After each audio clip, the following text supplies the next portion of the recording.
So, ich denke, wir sind hier gleich soweit. Ich kann euch ja schon mal ein bisschen was erzählen über die nächste Session, die passiert. Ich werde jetzt mal auf Englisch switchen, denn die Session wird auf Englisch sein. So, the next session is called The Labels of Tomorrow, How Technology is Changing the Music Industry Forever. The thing is, the role of record labels, of music business, has changed dramatically. Major labels offered to artists are today things every artist can do for himself. I mean, you can get to Spotify just by yourself. We just learned it yesterday that there's a new option with Spotify and artists. I think we already had a workshop. And we want to discuss how the labels of tomorrow work. And we want to discuss it with Muki Kulhan, who's going to be the moderator for us. Muki, please come on stage. She's the executive digital producer from Muki International Limited. We have Klaus Wilch. Hello, Klaus. Co-founder and CEO of Black One Entertainment Group. We have Tom Niueweboer, COO of K7 Music. Herzlich willkommen. And we have Karl Goedicke, founder and chief from Blockchain Records. So I'm going to pass the microphone to Muki and have a great session. Are we awake? Hello. Dankeschön, Dankeschön. Good morning. Good morning, everyone. Hi. Okay, ladies and gentlemen, we are very happy that you've decided to make it today. If we do catch anyone falling asleep, we all have a microphone and we could just be starting to like bash each other things. So thanks for that lovely intro. Again, my name is Muki. I am an executive digital producer, and what that means is that I've been in the digital space for a very long time. We call them digital fossils or dinosaurs. So I started at MTV back in the days, building the websites and red button stuff and early interactive things in the O's, and left about 10 years ago to start my own digital production company. And with that is cross-platform, working with every record label and artist and brands and management under the sun, cross-platforms and in the immersive space, which we'll talk about a little bit later at 3 o'clock. But without further ado, let's get to the nitty-gritty, boys. I've got an esteemed panel. Thank you for that round of applause in the back with the glass. I've got an esteemed panel to my right. I've got Klaus, then Tom, then Karl Oliver, which we'll just say by day Karl. Oliver? Ollie. Okay. Please, Ollie. Please, Ollie. Okay. He's an enigma. He's a man of many talents. So, guys, let's just go down the line, give a quick introduction about yourself and what you do, and then we'll get stuck into why we're here. But I also want to hear, when you do your introduction, what is the thing that got you into music in the first place, that kind of brought your butt to be sitting where we are today? So, Klaus, willkommen.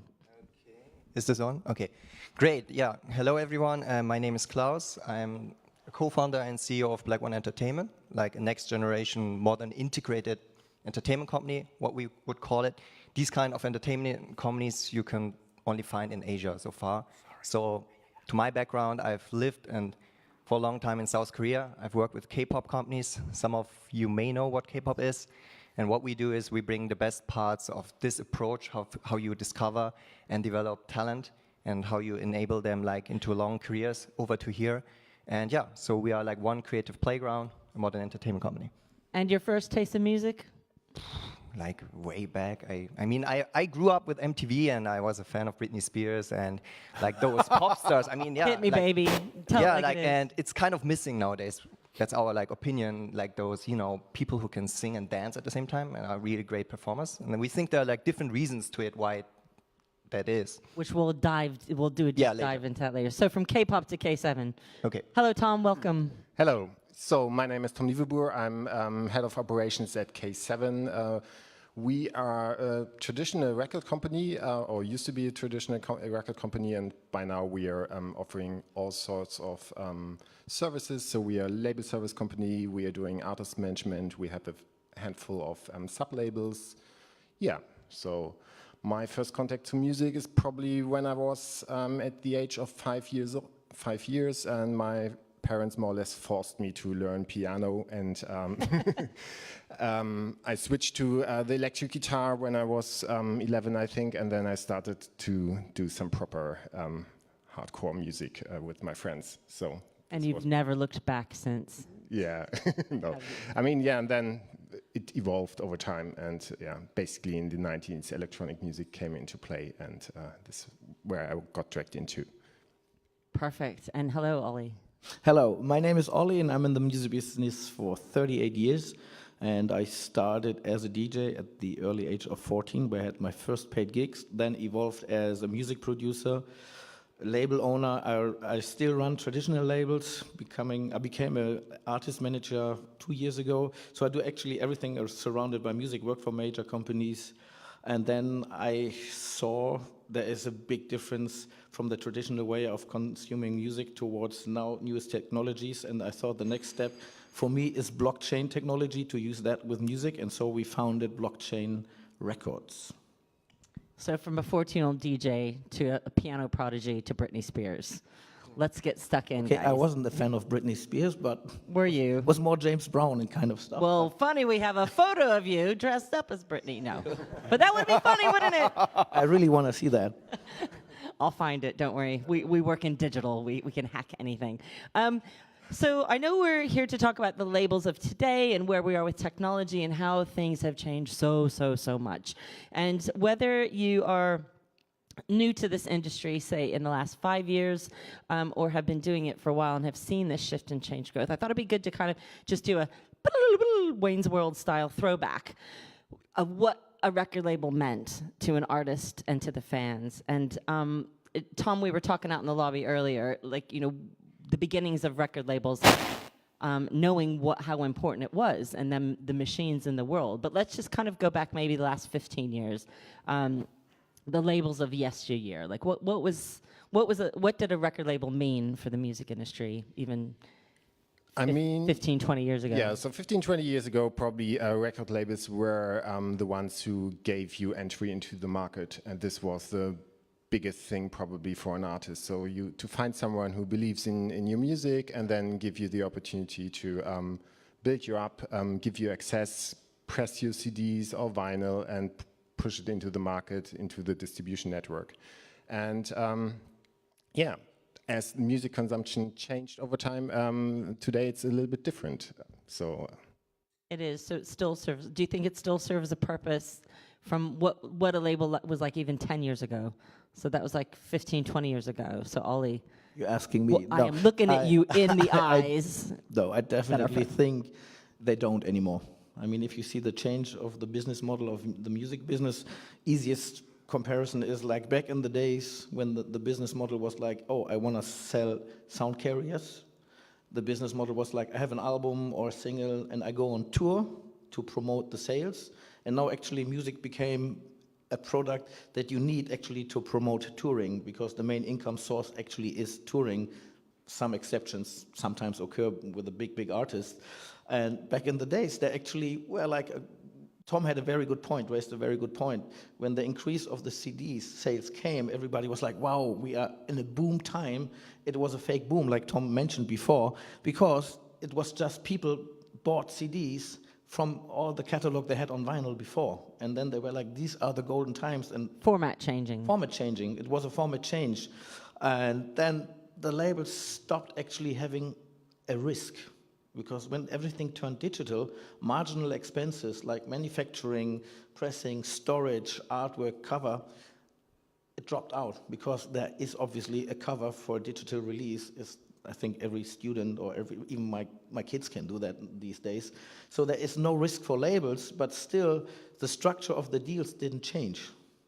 And Right. this is an essential issue these days. This is why so many artists actually can't survive anymore. So many of my friends, great musicians, better musicians than I ever was, can't work in the job anymore. They go back being 50, becoming a teacher after being a musician for 25 years. And this is, of course, the format change, and it's a political change driven by the major industry. Right, so 10 years ago, birth of MP3s, well, 15 years ago, really, if you're talking Napster and way back, and then 10 years ago. So even 5 years ago, what were the major changes that you saw coming, and were you ready for it? I have to say, I saw it coming, and I loved the idea, especially as being an active DJ, as I'm still are. For me, people are I think most of the people are kind of lazy. And to be honest, when I remember I started DJing, carrying like 2 crates of records and touring and the extra charge on planes. And then CDs was already nice, but I hated the burning and the writing. And of course, for me, MP3, I was like, hell yes, my DJ set is in my pocket. I play with in-ears. They don't even see that I'm a DJ when I enter a country. So it was very convenient. And of course, the risk as a label, traditional label, I was like, okay, finally, I do not have to press vinyls and then get vinyl and get like 20%, 30% back. So the risk for me, the expenses lowered, but at the same time, the turnover dropped drastically. Right, so from an artist point of view, it was more convenience with these kind of changes and morphing in this digital space. Convenience rather than the monetary unit, and the passion still keeps you going. If you're working at a record label, 99.999% of people that I know working at a record label love music. They're passionate about music. They are supportive, but there are roadblocks that get in the way, and oftentimes it is digital transformation, format changing, consumer-led behaviors changing. So Klaus, I am turning to you now. Like in the last couple years, and kind of the short space of time you've been dipping your toes into the music industry from a business perspective, where did you see the shift happening at what point, and leading us up to present day shortly?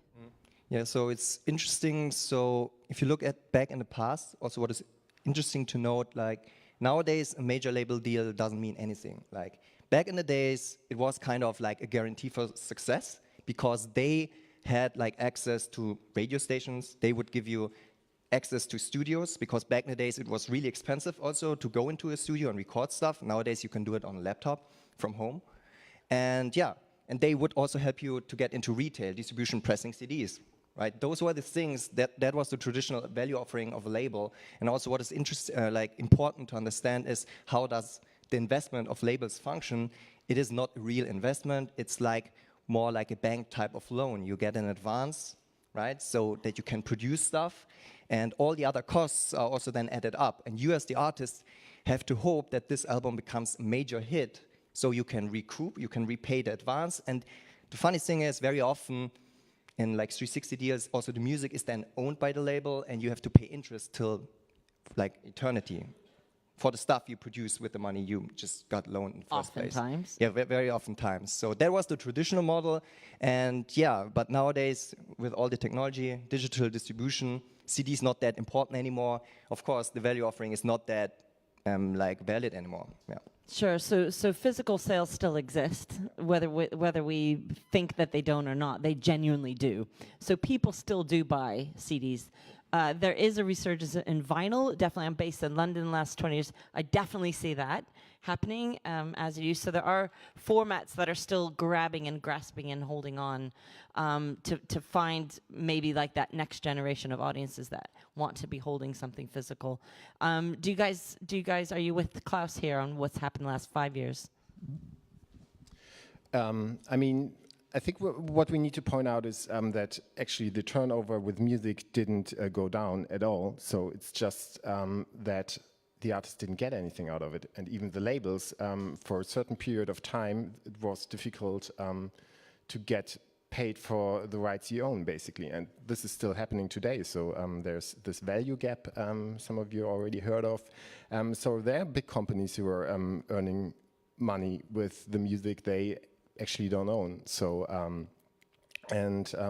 today I think the big challenge is that everything is more granular. So back in the days you had you just put out 30,000 CDs, you sell them, job is done basically, and you do the accounting for the artist, and that's it. And now all the income streams are more granular, there are more ways to consume music basically. And over a period of time, and still today, there's a mismatch because some artists, they simply don't see the money which is generated. And and it's also a bad image for the music industry when certain players in the market don't pay out what they earn with it.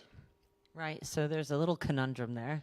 It's like a little bit of what is the best situation for an artist in that case? Like Ollie, I saw you shaking your noggin. Yeah, I mean, according to what I know, the turnover, global turnover dropped a few billions and then got consolidated and raised up. My point is a little bit like what you said, Klaus. I partially don't agree. Saying that music can be handled on a laptop, that counts for electronic music, but we're talking about a global range of music, and you cannot produce a rock album on a laptop. If you tell Rammstein, I do your new album on a laptop, they're most likely shoot. You'll get a boot in your face. Yeah, they're gonna, and likely. especially when you want to have a good vocal recording, you still need some gear. So, and then you need to point an emphasis on the deal structures.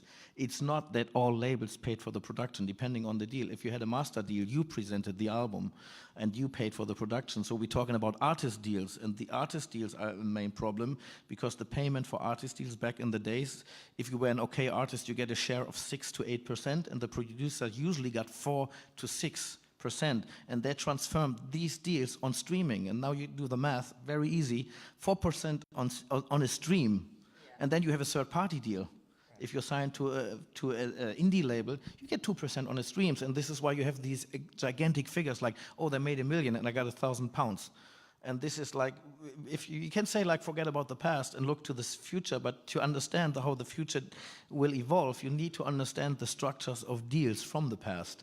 And this is where there is a big change to just do fairer treatment towards the artists. Exactly, and it's about those album structure deals which make the record label and their relationship with the artist, which in turn has a major impact on the fans who are more and more savvy than ever before and kind of, you know, won't smell the bullshit, so to speak, and they won't. Sorry for swearing. Are we allowed to swear? Okay, it's early. You can. Let's go. Okay, thank you. Fuck you. But Klaus, I think in this the research that you've done recently in the last like 12 to 18 months, the pie chart in your mind right now, which I know you might show us a couple things a little bit later on, but where have you seen that, like the growth of the shift of a record label, where you said that the model is taking place, like leading up to what is a record label now in modern day, and what does it mean for the label itself? So we're going to talk about the label and then the artists and the fans, but let's start with the record label. Present. What does a record label mean today? So I would start with the artist, the talent. So say you're an artist, right? And how do you, so your goal is to get to a big audience. So what alternatives are there in the market? So A, you got the major labels, they've been existing for long. That is your first alternative. Then option 2 is you could go to a casting show to get, you know, famous, so to say. And number C is, I call them indie labels / self-publishing. Those 3 options you normally have currently in the market, and all of them have their, you know, like advantages and disadvantages, and all have their flaws too, right? So I mean, for major labels, yeah, structure and deals is a problem. Casting shows are not really focused on long-term development. It's like a different product there, right? And you also sometimes get into like different TV-related contracts there. And then, yeah, indie labels very often, I mean, if you're not a major label, you're an indie label, but indie labels very often don't have access to capital, and you need capital to go somewhere in the market. And self-publishing, you don't get like a YouTube star overnight nowadays. You still need a team, like people to help you to build stuff, to create content. And so far what has happened, like in a major label, like dominated system, you have those like outliers. They are investing 2.6 billion a year in A&R to try to find those super genius artists like Lady Gaga, you know, Adele, and so on, where you just have to throw money on them and they will just, you know, go like, you know, rocket ship. And but in this kind of system, 9 out of 10 fail. Like, but we only hear about the one, you know, those outliers. The artists, not yeah, the the label. artists, like those who have so much drive and are also like so business smart. They are really smart business people, and they gather themselves like a really good team, producers, and they have this drive that they can even succeed in such a skewed and like unfair system. They can do it, and then they will profit off their music and so on. So those are the 3 options at the moment, I would say. And yeah, and we, like us as a company, we are trying to offering something different, right? So I could, yeah, I will just show it later, perhaps, what we do, like perhaps differently. I think so. So which goes back to the question about the label of today. In your mind, with the model that you're working with, can you say it in one sentence? Is it a label or is it a model? Yeah, it's sometimes hard to describe because you only see these kind of modern integrated companies in Asia, like I already said. And it is a label. We're offering label services. It is an agency. It is like, but it's more than the parts, like the sum of these parts. So what we say, we are like a talent builder, also taken from the startup world. We're an incubator, accelerator, and talent builder. We're like a one-stop platform where you as talent could come. You get access to infrastructure, to like experts from diverse fields. You have business people, you have marketing people, you have also psychologists, because we think mental and also Holistic approach. yeah, a holistic approach. It is like if you are applying, what is it, like professional sports principles to the music world, like, right? Because also in professional sports, everything's happening very systematically. Discovery, training, development throughout the career, then also after career. So right. So it's a familiar model that when we were talking yesterday, like labels and music industry people call it the 360 model, where it encompasses some recording, studio time, merchandise, tour, management. If every record label came with a psychologist, we might not be here today. A different industry. I mean, what in your mind, Tom, is the label of today, especially with you representing such a cool label? I mean, it's not that black and white. So there's not, for instance, how we work is not, there's the deal, so take it or leave it. So we understand ourselves more like someone who's enabling artists to do what they want, basically. And the range is from, it's a newcomer artist. We are able to invest in this artist. We believe in this artist. We then sign a traditional record deal, which is still totally different from 15 years ago, just because of the way how music is consumed. Being brought up to speed, the traditional record deal means what now? It means the traditional one is still, it's an investment deal, it's a license deal for the artist. There's definitely a shorter period of time where you exploit the rights, basically. This changed back in the days, and you don't have so many options on albums anymore, because artists tend to move around between labels when they think where they are. And as you said, I mean, artists often use records to promote their live business, and this is something you need to understand. And then if every party is clear on what we want to achieve, each of us, then it definitely works. And then what we also have is, for instance, on the management side, so we basically run the album, run the labels of our artists. They maintain the rights, so we just take a distribution fee on what they do, and it's a totally different deal. So it's more a distribution deal than a record label deal. And in between, there's all, depending on what a label and what an artist wants to achieve, we help them, or we do plain distribution, or we market their releases, or we just market their priority releases. So when you're signing a new artist, do you have that luxury to craft the deal with them, and they have a say?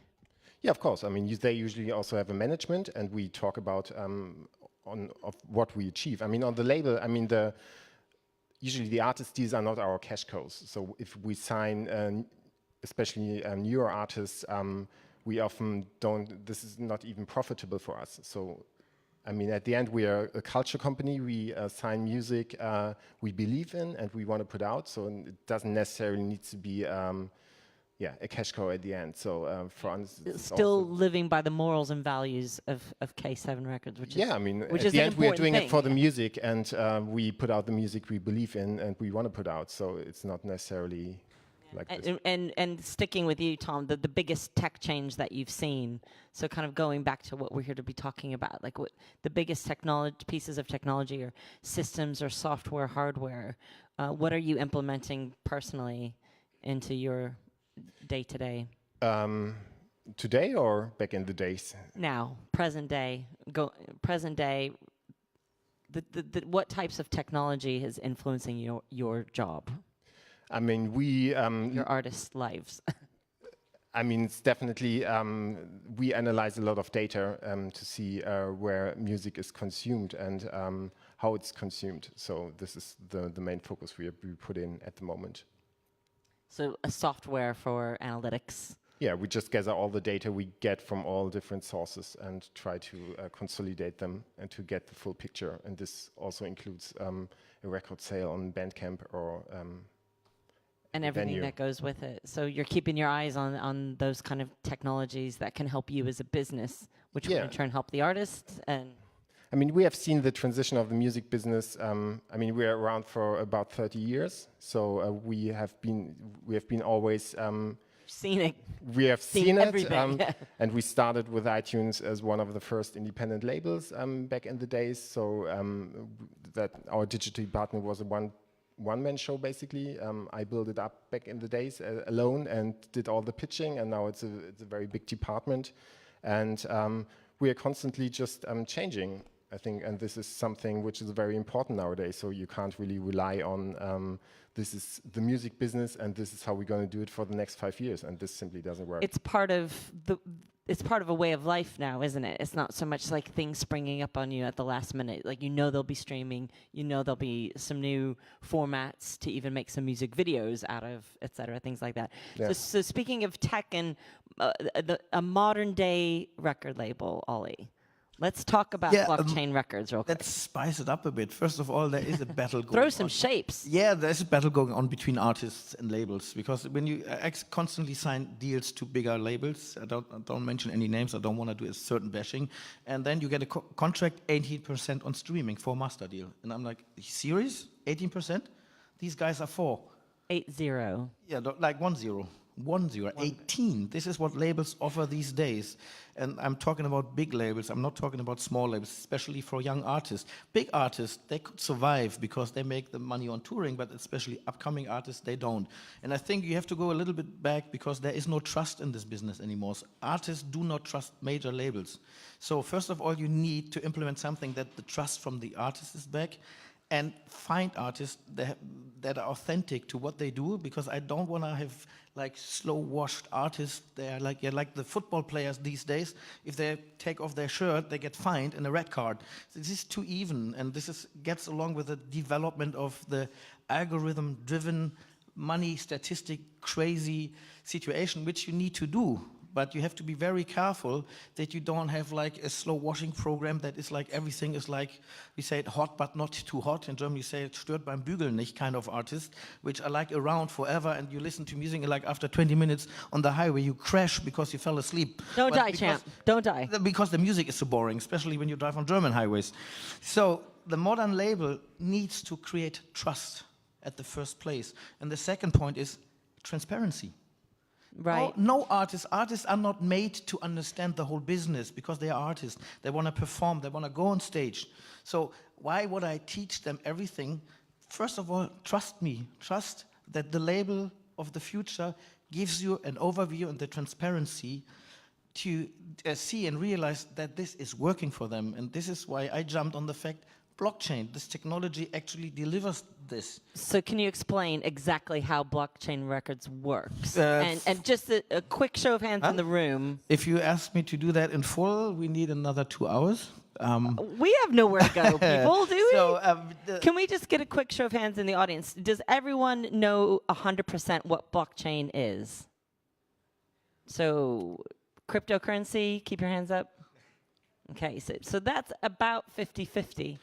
So 30-70, I would say. 30-70, yeah. I mean, it's about, Okay, so I can mean, you I give keep a it quick short. overview? I usually don't start to explain the technical wise, that this is a riddle, the search of... In a sentence, without mentioning the sentence Satoshi. is a distributed ledger that allows a decentralized control of data and income.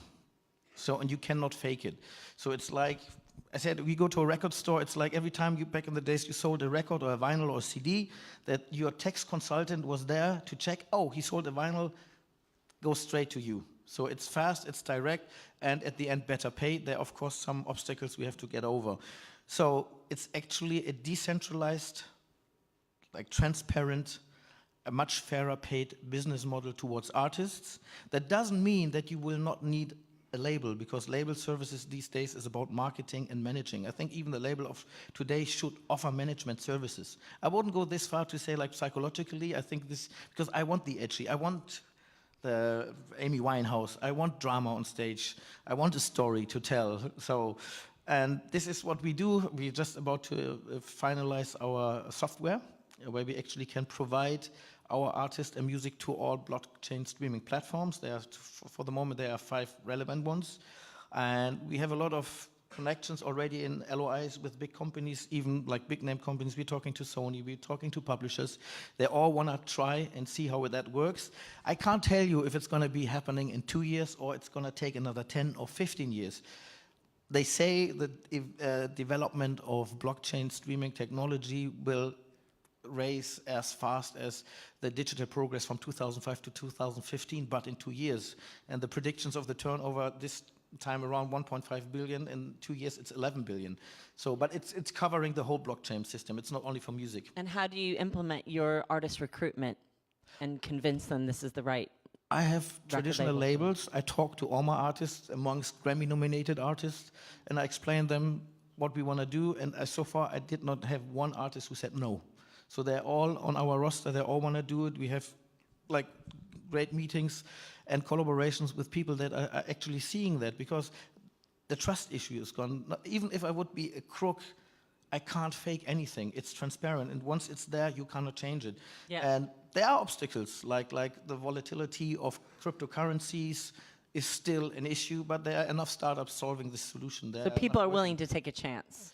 Yeah, of course, And because artists I are mean, willing what to do we take a sell chance. here? Yeah. Musicians live from the hope that people will hear their music and that at some point they will make money with it. And this is the vast majority of artists. I'm not talking about the Drakes and Britney Spears.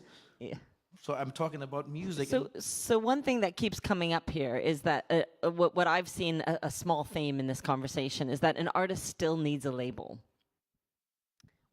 whatever type of format that is or the platform. I think we're all agreeing that a good artist will help with guidance. So maybe even if that label is their own label, but.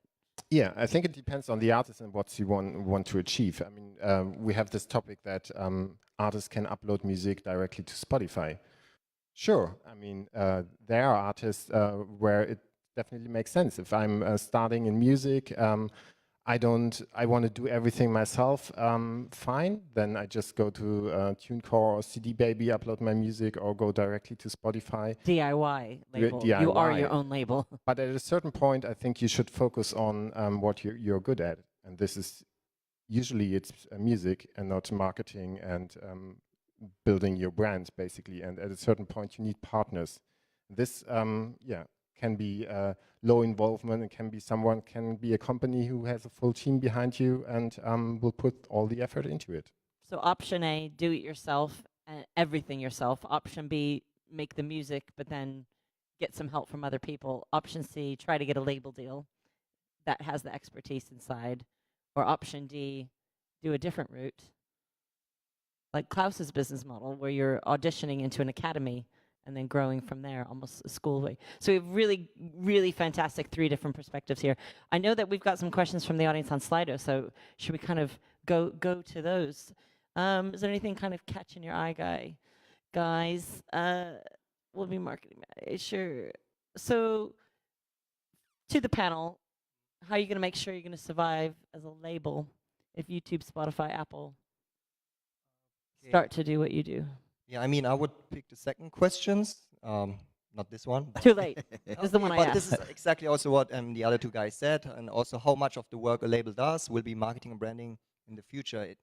I mean, so again, if you look at what labels did in the past for you, they would give you mainly capital, right, as an advance, and then you would have to decide how to use it. And you would then use also marketing agencies in some cases, and some labels, they have, of course, in-house marketing and so on, but very often also incentives are not really aligned in this. And yeah, of course, you can do it yourself, but it's really, really hard. And so you need a team, like, to go somewhere, like to scale and go really big, you need a team. And yeah, the music, like, that's also the sad part. Like, those deals were always so structured that it's the artist against the label. And yeah, so this was the past, and yeah. So the answer to this question is a lot. Yeah, so of course. a label will still have marketing, branding, distribution, probably forever and ever, because that is the spine of a record label as well, and the expertise that comes with it. And then what about the point about the Spotify, YouTube, if they started a model that you're doing? Yeah, of course, you can put music on Spotify right away, but also because technology made it so easy to put out music there, it's also so hard to be, discovered and to, scale up. You still need capital to do marketing and branding. So Also, I if you think wanna these go guys got a bit of wad in their pocket, so to speak.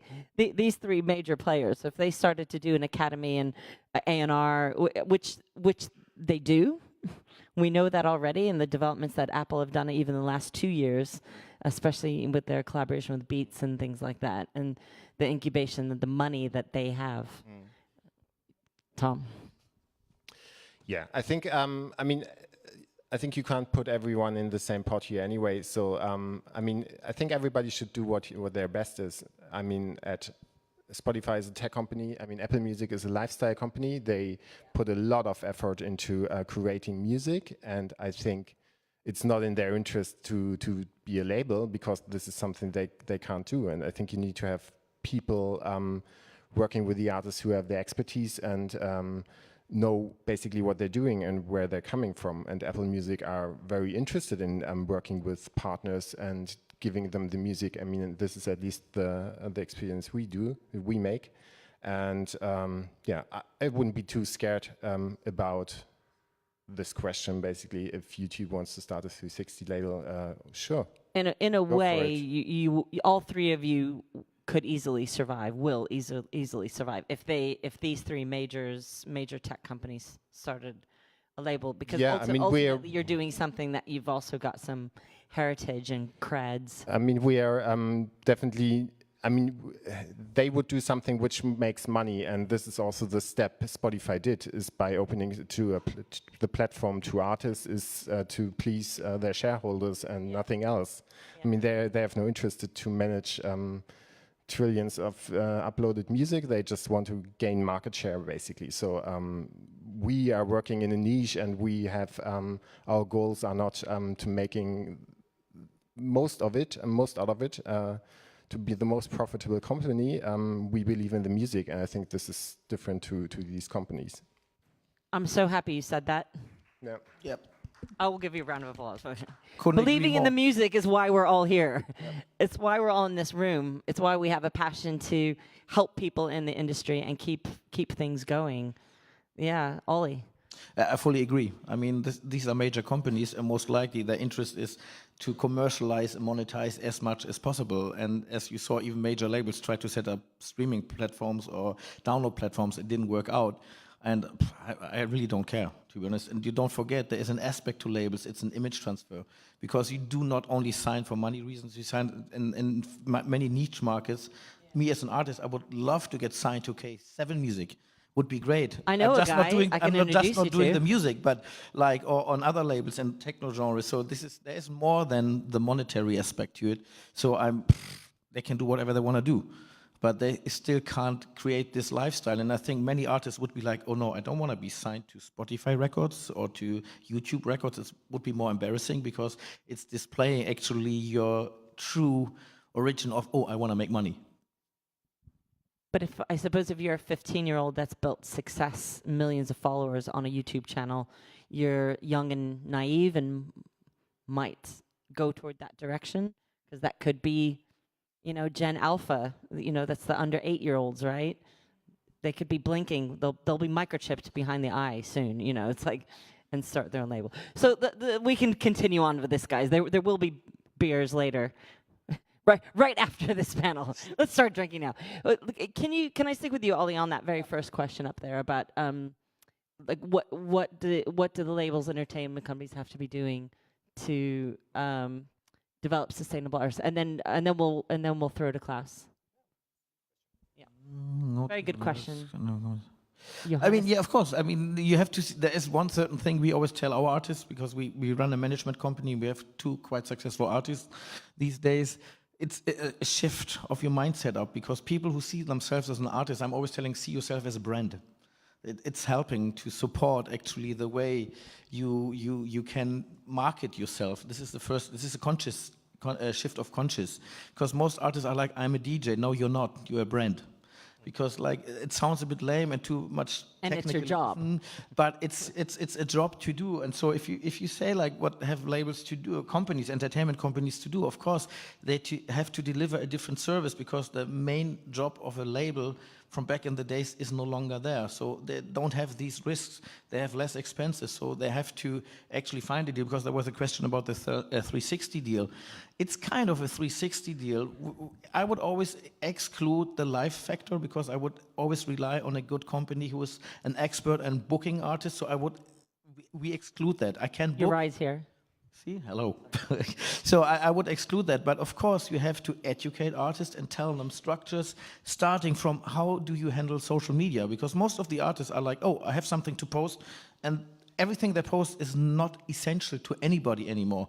And that has become such a major part of the record labels nowadays, and the management team. So you come with a social media management. Yeah. Part of the management team is what I've seen, even with major A-list artists I've worked with over the last couple of years. I want to stick with this question and go to Klaus, but while I'm still with you, Ollie, you know, the description of this panel also asks, what kind of artist needs a label? Stringently, no artist, because you can do everything yourself. The question is, if you are able to create an environment and a network that helps and supports you, so you need supporters. You can't do it alone.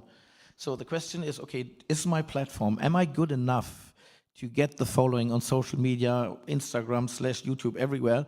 And am I able and capable to monetize that in a way that people actually go to me, they want to listen to me, and then actually promote my shows? Yeah. You do not need that, but not too many people and artists have this ability to do it. So at the end, the reason why you need a label is a personal reason, because you're not capable to do these things you need to do to promote yourself. So a label is not obsolete, but it could be a publishing company. There are modern publishing companies, they offer actually exactly that.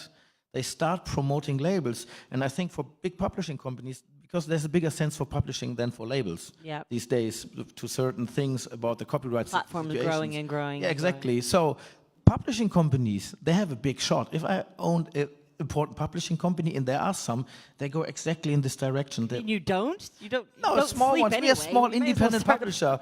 We do techno and dance, so that there is not much income from publishing. Right. But the first labels, publishing companies start exactly this, having profiles of their writers, putting them together, telling them, okay, you need to do this, helping them with social media. They have, like, artificial intelligence startups for the next step of the new avatar artists. I mean, look at Boiler Room, what they did together with Google, Techno in Berlin, first virtual video. So this is where the story, as the story goes, or the voyage goes.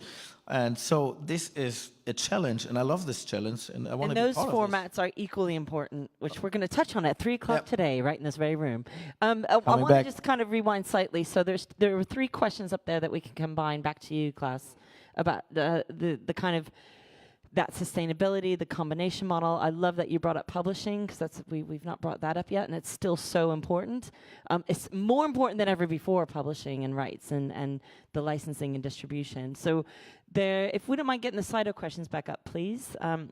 There were 2 notes in there about the combination of... Oh, right. So do you want to flick through a couple of these really super quick? I mean, Because you can answer about 3 of those questions in a short overview of what Black One is doing, knowing that we're a little bit short on time. I So. need perhaps the clicker. Oh, sorry. Where's the clicker? Or you could just tell them to flick through. Whoever's driving, tell the nice guy at the back. Okay, just skip ahead, and I mean, just... But this is just like showing the top line things that answer those questions about... What do I have to press? What a label. This is literally the question, like, why we started this company, right? So but what you're about to answer is this also... Oh, thanks. Thank you. Oh, thank you. Thank you, Danke. Thank you. So this is where we started from, like, because... The one-stop shop is the question we're answering, So I'm going to skip, as said, I already said this, right? These are the current alternatives we see in the market to get to commercial success and a huge audience. And and everyone is always complaining, right? Why is it so unfair, the whole technology and so on? It changed distribution and so on, but the artist in the end is still not the one profiting of all these advances. And I mean, this is the traditional way as we see it. you as an artist, to get to an audience, you have to navigate all these players somehow. You have to find a producer, perhaps a manager. If you decide, I want a manager, then you have to hope a label spots you. And also education training happens somewhere totally different, and it's not integrated. That's also what you would call fragmentation. So this is part of the streamlining, answering these. And it's very hard, you as an artist navigating all these things, and who do I listen to, who not? And yeah, so this is why luck in this kind of system, luck is much more important than, in succeeding than like real system. There's no real system behind it. And yeah, that's why 1 out of 10 fail. Even if you sign a label deal, 1 out of 10 fail. And yeah, so what we do is we take this traditional way and we like streamline it into a modern integrated way. So here's your one-stop shop, ladies and gentlemen. Yeah, I mean, yeah, artist, the talent comes in an audition. And yeah, they go through development, like holistic development. They get trained in vocal, dance, and so on, because the goal is to train them to become multi-talents. And then career-wise, we offer production management on also traditional label services, so to say. And then business and legacy, this is exactly, you have to come from a product-driven, brand-driven approach. You, the artist, the end goal is to become a brand. You, as the company, should help the artist in creating this world of digital, physical products, brands, and experiences, right? That's like the end goal. And for us also, and here, like for all the other things, it makes sense to work with big third-party providers, like publishing-wise. They're like huge companies, also good companies like Cobalt. They're like on the edge of technology in what they do. And also to work with traditional mass media. I mean, mass media will always exist, and they all need original, good content, and you should use these channels. So this is a very ambitious business model that you have here. Yeah, and we take our approach from like existing systems. It's the K-pop approach, it's professional sports, it is also from the startup world. So yeah, we are like a blend of West and Far East, I would say. So if we go back, yeah, those kind of things, there's so good stuff you can adopt to the music world, because it is still one of the most inefficient, unfair, and still everything's happening between door and angle. That's the problem. So the idea, the ultimate goal is, so this is your HQ. No, that's not our HQ. No, just to make people understand how the whole K-pop industry works. The K-pop industry, those entertainment companies have perfected the system of finding talent early, really fostering it, developing it. It's a very tough system, but it sparks out the best of the best in the end. Yeah. And for us, we take only parts of it. That's how big it can become. And that's not your HQ? No, it's not our HQ. So we accelerate people, but we also build them. Building them is our core business. We build people like a label would not even touch. They would say, come back in 2 years once you have already like huge following and everything. Bring your album already. That's not what we do. So you get the applications through your website. People are applying. They audition. You're building an academy, and you're taking a minimal amount a year, like 20 people a year. Yes, exactly. And then you grow them. So the idea is that you're nurturing to give longevity. So yeah, it makes more sense to produce like a K-pop company has like 30 people under management, like max, and they are worth billions. So yeah, it's great. We are located in Focus, Berlin, and and important is the whole aspect of space, like space. Also what is said, if you look at Universal Music, like their big headquarters here at Warschauer Straße, it's like one big office building, and you as an artist would go there perhaps one time a year to talk about your contract. So you're looking at the long tail of the business. So cool. Is there any more to come I would skip, but it starts with the content. It has to go into lifestyle and technology. Those 3 parts have to work together. That's how you build like really sustainable and big brands and products. Okay, so we're running out of time. I'm glad you got to show that. So just to wrap up this panel, let's talk about, what is the label of the future? Ollie, I'm looking right at you. Yeah, it's straight an open-minded label that goes with the development of technology, but should not forget, because I like what you say, but it's only a very small niche. We want to have a sustainable change of the industry with blockchain streaming. So I have a different perspective of that. So first of all, have a fair, transparent, and fair-paid system. Then go with the flow. I mean, what's happening? I mean, there are so many predictions what's going to happen, like the Avatar song. If you look at Ampa Music first, artificial intelligence producing a song, nobody really would hear that this is from a machine alone, so stand alone. So to see like in the virtual reality world, what's going to happen? Do I implement my artist or the music of my artist in these rooms? So that's the development. Does music have to stay like it is? Change the music. I mean, technically it's possible. After you stream the song 100 times, there's a new verse to it, or a new guitar, or a piano. So this is, be open-minded. So we've got discovery, education, longevity, the full one-stop shop. We've got fair streaming, the discovery, the integrity with the music, and Tom wrapping up here. Yeah, I mean, just to add, I mean, the label of the future will still be the partners who will enable artists to succeed and to keep the culture alive. I mean, you brought it to the point pretty good. Yeah. If you still call it a label, is the question. Like, Absolutely, we call it a label. there's no other term for it. That's why we use it. I say we do. Let's meet in a year's time and see where we are, and then we'll meet in 5 years' time. Good idea. Right. Thank you so much, ladies and gentlemen. Thank you to our panel, Ollie, Tom, and Klaus. My name is Muki. We'll see you later. Thank you. Thanks all you guys. We have a few minutes left for Q&A. And probably we can see the Slido. I'm sorry. I have this question here. Don't worry. What's the labels entertainment companies have to do Stick around. to develop sustainable artist brands who generate more income and fan involvement beyond the playlist-driven streaming business? Oh. Anybody? So the question one, So what can you do more yeah, so I think as a label? Yeah, I think in a nutshell, I'm just gonna like speak on behalf of it, but Ollie, in a nutshell, we kind of covered that a little bit. I mean, for the moment, the market is driven by playlists. Everybody's crazy about playlists, and 95% of the artists will not take place and are not taking place in the playlist. So this is a matter of the streaming platforms actually willing to open up to support actually niche music or on a wider scale. The business model doesn't allow, as long as Spotify loses hundreds of millions every year. So it's a problem. So I think there are going to be new brands that actually start from the beginning, from the bottom, to actually cultivate culture, the culture of music from the beginning, because everything goes mainstream, and as soon as you're mainstream, you forget about everything that does not make enough money. And I'm not talking about 100 million streams. A lot of artists would be happy to have 1 million stream or 10 million streams, to use it to have live income and to actually make a living on performance. Cool. Cool. With a question, what about services like Amuse.io and Color Studios? Could they be what the labels of tomorrow look like? Tom, that might be for you. Thoughts, recipes. Yeah, I don't know. I mean, we touched this, how a label of tomorrow, if these tech companies could be labels of tomorrow. Yeah, I don't know. I can't comment on this. Do you have an opinion? I can do like a cooking show, supported. They can be, whether what they do like with their DJing artists is a live for an different artist. question. I mean, there are a lot of things where you can actually place artists outside of the music industry. I doubt that this is really having a big impact, because then you have to adjust to different target groups. So, and if you have a cooking show or like cake show, whatever, I don't know Color Studios, to be honest, so I can't really tell you about anything about Color Studios. So You know them. Yeah, they're also located. Yeah. So what would, if they started a record label, I mean, could they be the label of tomorrow and potentially kick your ass? Colors is a really good YouTube channel and / also another distribution platform, I would say. You can go there once you have your content, but they won't help you to develop this content. So that's in the first step, you have to acquire skills, develop content, and then you need to think, how do I get the content out there? So they are like in that, yeah, it helps me to get my content out there. They won't help to develop it. It's not a total different things, those 3 steps, you know? And it's not their core business at the moment. If they wanted to do it, again, they need lots of experts. You need experts. Nowadays, you have to develop as a brand.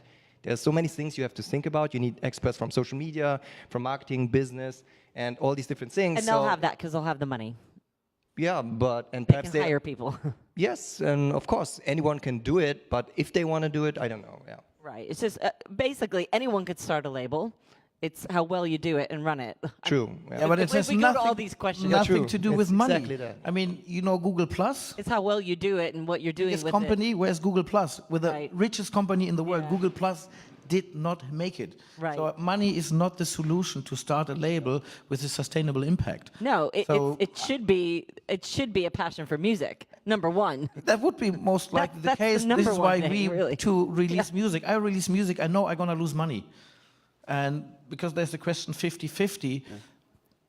Blockchain streaming I can do. Traditional labels sometimes 50-50 is really hard, because the expenses you have to only do the release, like time, artwork, and something, there are still expenses. And if it's your time you spend on people working for Yeah. you, and then you get it, it's sometimes that bad. You have a Beatport top 10, and this is techno, and then you get like 200 euros, 400 euros, and 400 euros from streaming. That doesn't cover my expenses. I still do the release. So Guys, this is the love for music. thank you very much for this very, very cool session. I do think the discussion could go on for hours. We're not leaving the stage, basically. Probably we can continue the discussion in the Speakers Lounge or in the Meet the Experts. I just want to remind you guys of the Meet the Experts program. You had a link from Purple X where you can book one-on-one sessions with all the experts you hear. If you cannot book them, just go down to the Meet the Experts area. Probably you can just get them without a booking. Thank you very much. And I'm very happy that we're ready for our next guest. Thanks for being here. And so we have